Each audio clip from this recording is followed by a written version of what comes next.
Our next presentation, entitled Monte Carlo Simulations Combined UHV Atmospheric Reaction Studies on CO hydrogenation or cobalt, comes to us from Helsinki University of Technology.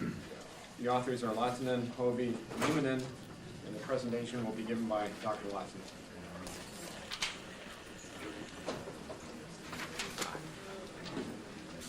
Sorry about that. I can look it up.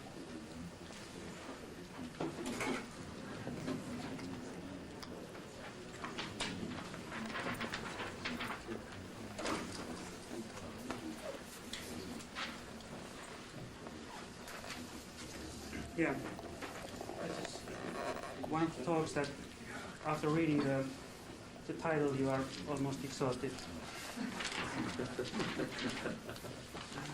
I hope I can stand a couple more slides. What I'm going to talk here is why we are doing this kind of simulations combined with atmospheric pressure reactions, and then tell something about both the experimental part of the work and the simulation, and then go through the simulation model and the results that has been obtained, and finally conclude everything. So the motivation, of course, isotropic synthesis is not needed to mention here, but the UHV atmospheric pressure reactions, which connects the surface science and surface characterization and to the chemical activity of catalysts. And of course, these are normally done with model catalysts with small surface area. The Monte Carlo technique is something that it's a nice way to calculate integrals, let's say so. So if we have lots of microscopic phenomena, then by using Monte Carlo we can get the overall trends. And the technique has been used in many fields of physics and technology. And actually, 10 minutes after my talk, Professor Ziff will give another presentation of this, or application of this technique. And our reason for doing this is of course to see whether we can obtain any new information on the elementary reactions occurring on the catalyst surface.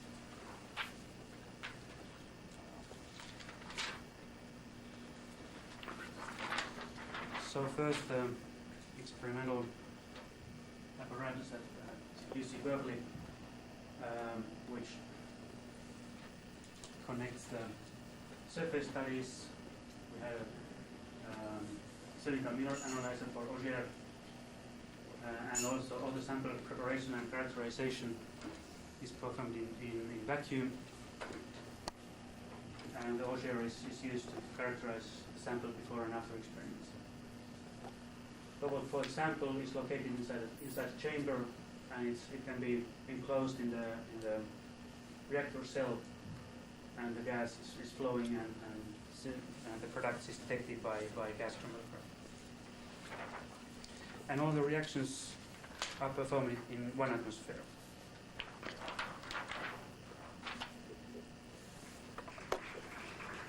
And at 525 Kelvin. So this is CO hydrogenation and not really isotropes. And the main experimental results are the partial pressure dependencies of the rates shown here. So as a function of hydrogen and CO, we get, if we put this simple rate expression, we get a positive rate for hydrogen and a negative dependence for CO. And this is for methane formation, and similar can be drawn for higher hydrocarbons as well, as can be seen somewhat later.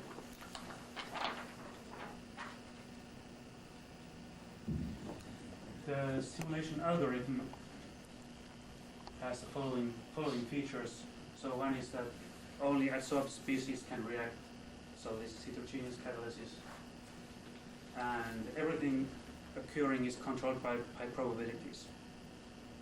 We have some input parameters, which one is the surface configuration, then the reaction model, which has to be put in, and the individual probabilities, and the reactant pressures. And putting these in, we get surface coverages during reaction and rates for hydrocarbon formation as a function of partial pressures. So what the catalyst surface is like, we have used a surface with 100 times 100 sites with periodic boundary conditions. And that means that the rightmost side is the neighbor of this leftmost side. So we don't have any edges on our sample. We have hexagonal symmetry, which simulates the 0001 surface of cobalt, which is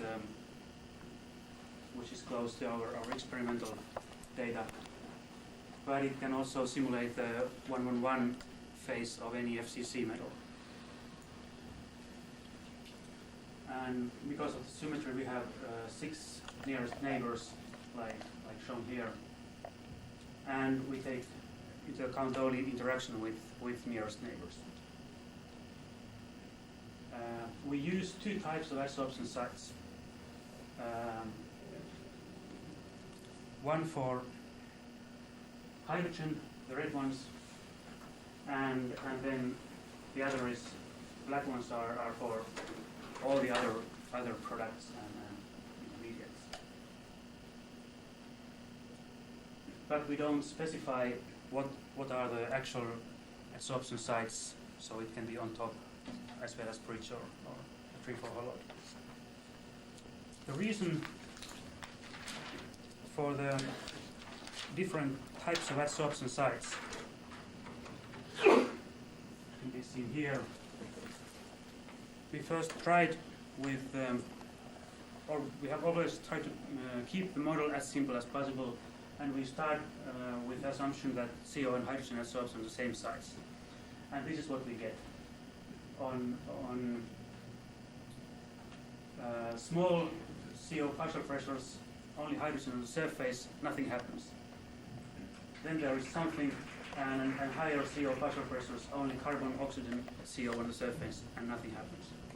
And this is an expansion of the interesting part.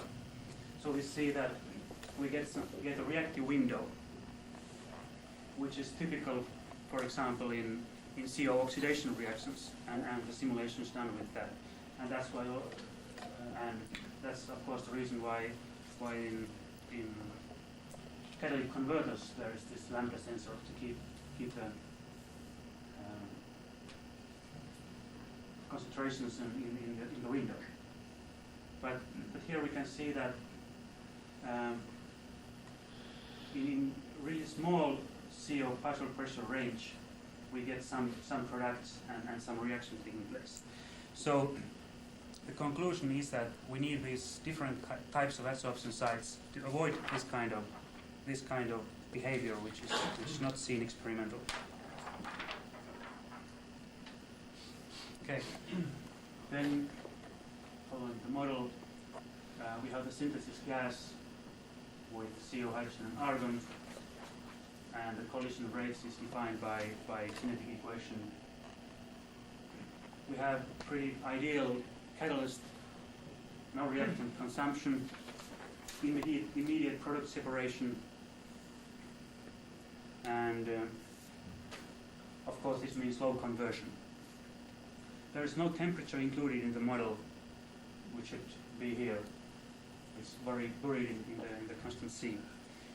And the only way we could include temperature is that we change the reaction mechanism, or say that some of the reaction probabilities are functions of temperature, but that's not been done.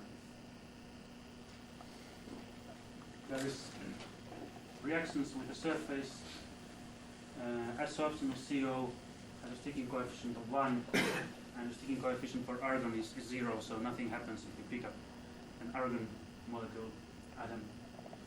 And the sticking coefficient of hydrogen has been varied between 0.1 and 1.0. We took into account only diffusion of hydrogen with a speed which is approximately 10 times higher than the typical reaction rate on the surface.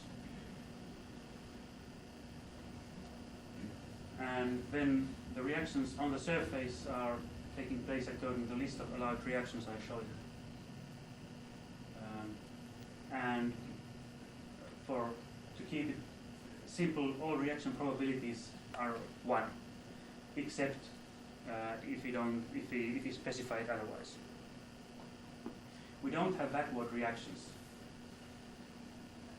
but I would say this is not too serious, because reaction probability of 1 is approximately the same in terms of this model as probability of 0.1. And if we want to limit some reaction point, we have to go really low in the rates. So so the backward reactions are not needed unless the probabilities for the rates are equal. And we have no carbon buildup, so everything that comes to the surface builds some products.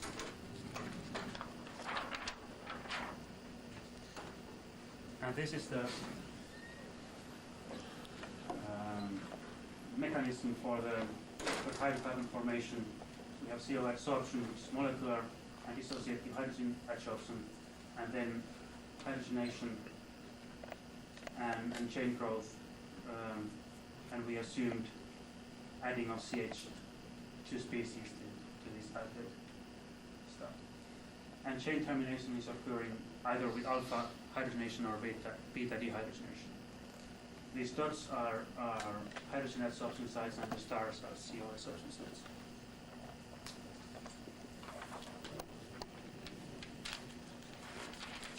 So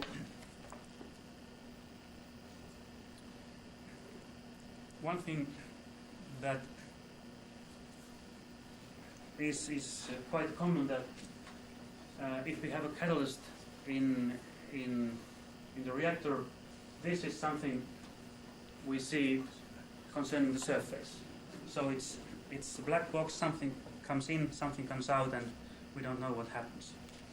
In this model, however, we are able to see something, and this is a picture of the catalyst surface during the reaction, representing our, let's say, good data and good fit to the experimental results. And the hydrogen atoms are these black lines. These C compounds are the blue dots, and the red dots are higher hydrocarbons. And there's some black dots which are oxygen atoms. And then if it's gray, it's empty. So one thing that can be seen is that the surface is at most half full. So there is lots of empty space which can absorb new stuff, and there's lots of space for hydrogen to diffuse.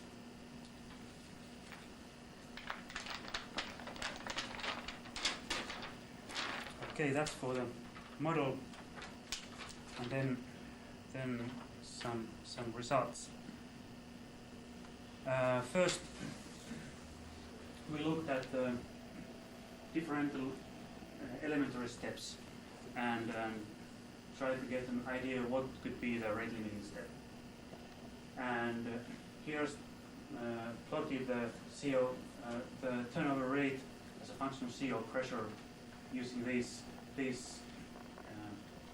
steps. And I show only the CO pressure dependence because the hydrogen pressure dependence was pretty easy or it was easy to reproduce the experimental data. And this is something which is the experimental data. So we can see that the best fit is in case of alpha hydrogenation. So the scale is not correct, but for the next slides it's better. So to get this negative slope, we need alpha hydrogenation to be the rate limiting step.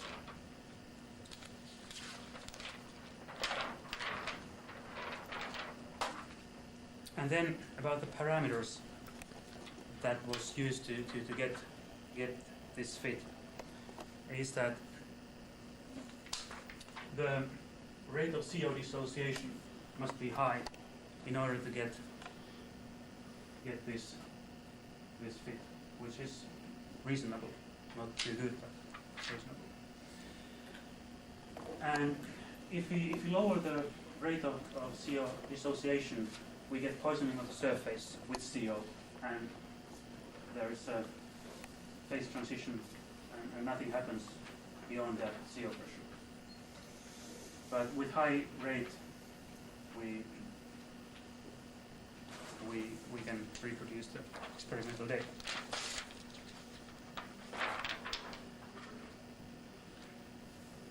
Hydrogen diffusion is clearly needed, and if we exclude it, we start to lose the negative slope in the rates. And this diffusion means that there's about 10 hydrogen atoms moving between each reaction, each surface reaction. Then the chain growth probability. We tried fast and slow chain growth, and once again the conclusion is that the chain growth has to be a pretty fast process, or that the potential barrier for this is low. So that would be the interpretation of that.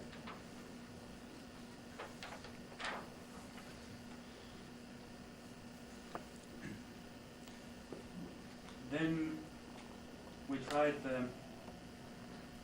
the ratio between these two different types of chain termination.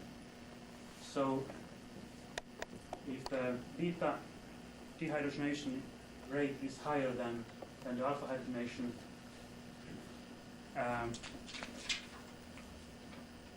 the C1 goes pretty good, but the higher C's are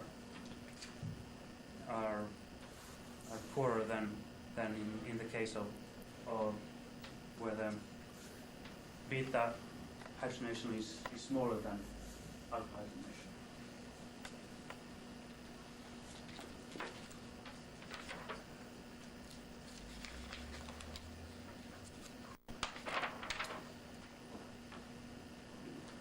So,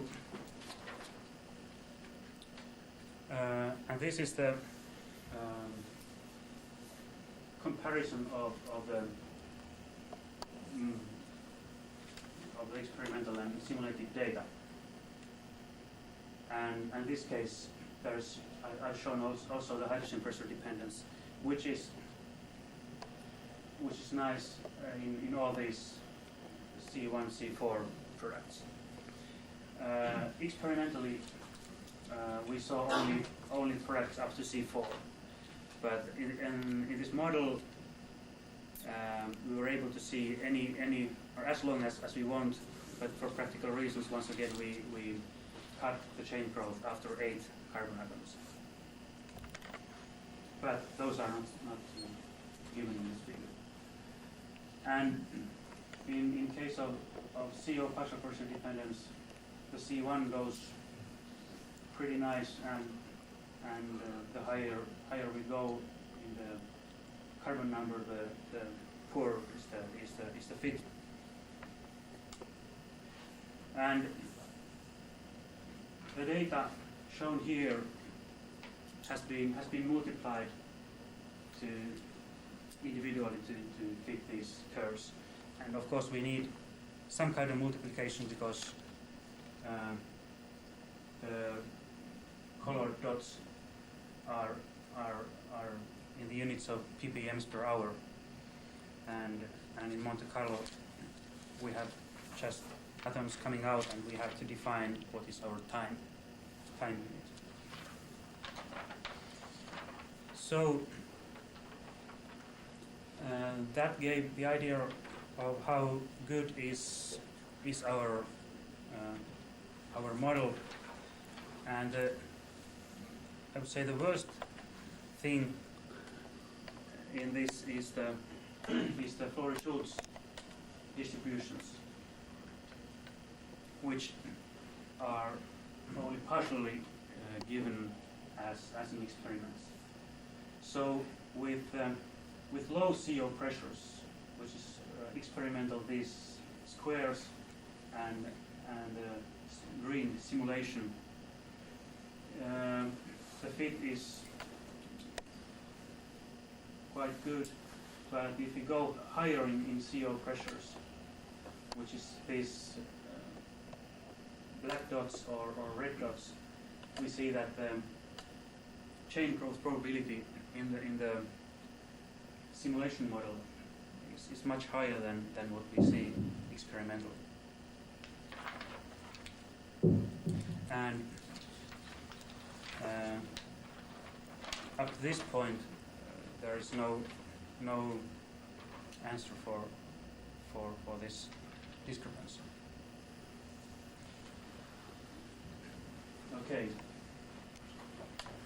I hope I've shown you that Monte Carlo simulations can be used to obtain information on the microscopic phenomena on the catalyst surface in connection with experimental data. And the easiest data is the partial pressure dependence of the rates. In CO hydrogenation, our model gives the following conditions. So one is that CO and hydrogen occupy different adsorption sites, and all the reaction take place on the CO sites. And the dissociation of CO has to be relatively fast. Hydrogen diffusion is fast on the surface. The chain growth is a fast process, and the rate limiting step is alpha hydrogenation.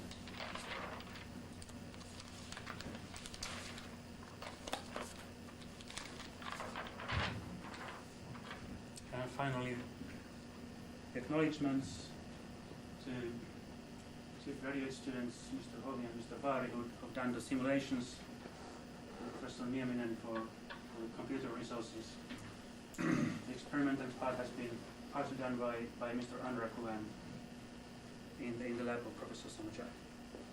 And the work has been funded by Nestor Foundation. Thank you for your attention.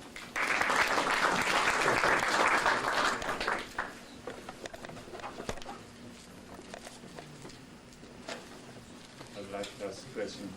The rate determining step.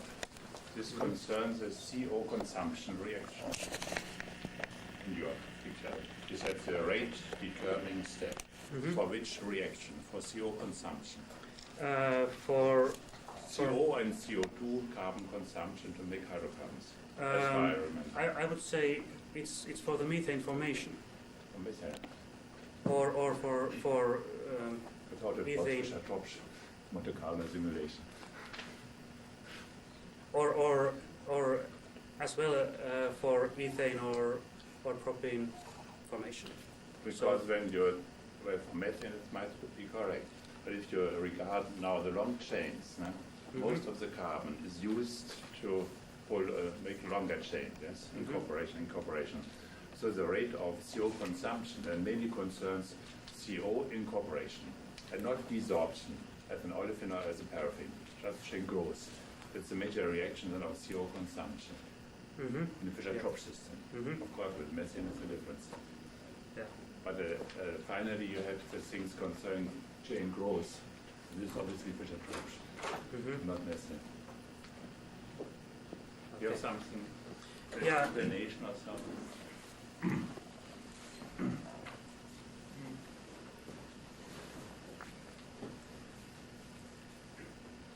Well, What's the concept of the rate determining step?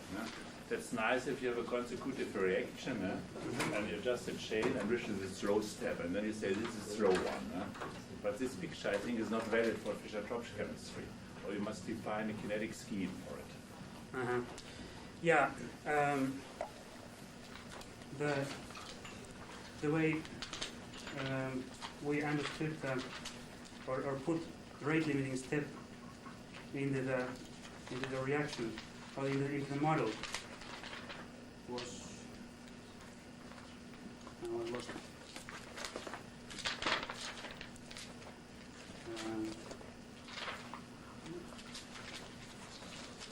Is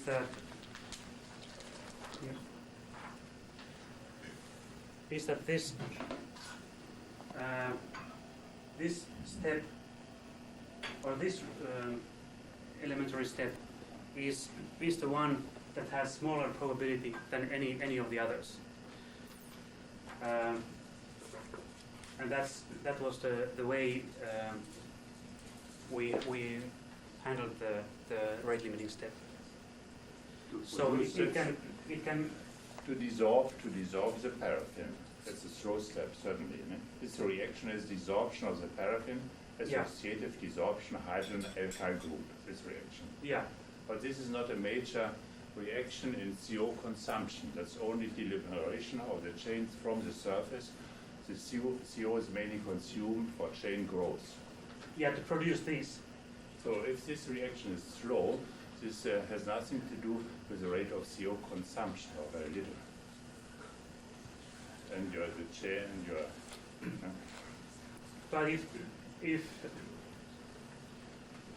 there is no way to consume more CO than can be dissolved from the surface.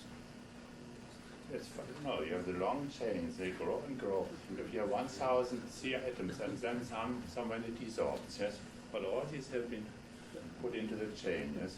And the final desorption step, that's not the rate of CO consumption, but knitting all these things together, all these are on the chain, yes?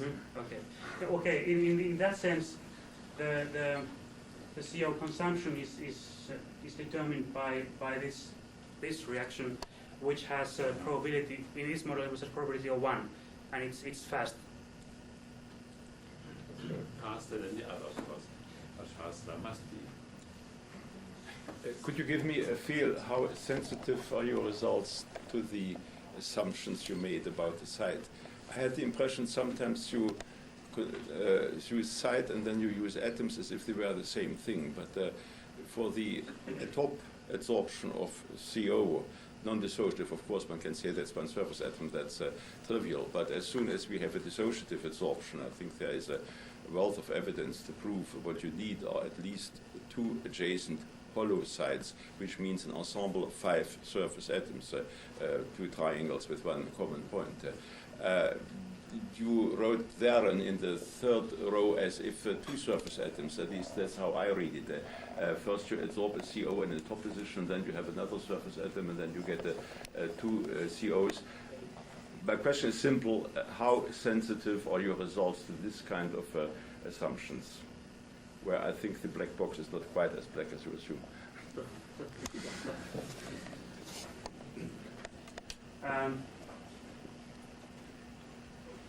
Yeah, If you would accept the critical black, which is I think Yeah. rather well proven. yeah, we tried actually to absorb the CO dissociatively also on the surface. So, and in that case, we needed two action sites for CNO, and we didn't have too much effect on the rates I've shown you, but somewhat better was obtained with molecular CO absorption of CO. That's a precursor to the dissociative. Yeah, yeah.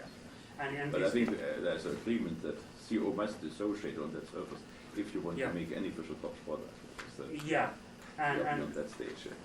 yeah, and in order to get this reaction, we have to have two adjacent sites. So if the surface is Yeah, full but of adjacent CO, holocytes are not adjacent atoms. That's an ensemble of 5 atoms, at least. okay, yeah, we don't. As I told, we haven't taken into account the identity of the sites, and this far, all the sites are similar. So, and I know that is oversimplification, but to have to take into account one more set of sites, let's say, so that we can have on-top sites and 3-4 hollow sites, which means would mean that the model would expand quite much and consume computer time quite a lot. So we try to keep them. I think your first slide suggested that the density of effective sites for CO is much lower than for hydrogen. So I thought you had already included the ensemble effect in it. At least that was one way to interpret your first slide, where you had these pink and black, I think it was dots. This one. No, the first one, the beginning. The Oh. assumptions. Site symmetry. Okay, yeah. This one. I count many more red than black spots, and I thought that was already taken this point into consideration, or is it not? Yeah, there is in this model there is 2 times more hydrogen sites than the others, 2 times, yeah. and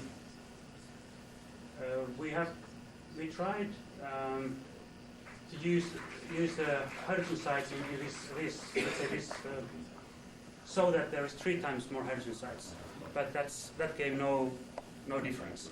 And also we tried to increase the range of hydrogen interaction to the next nearest neighbors, but with highly diffusive hydrogen there is no change, because actually the hydrogen, I think it can be interpreted that it's not sitting in sites but it's flowing everywhere, also in this model.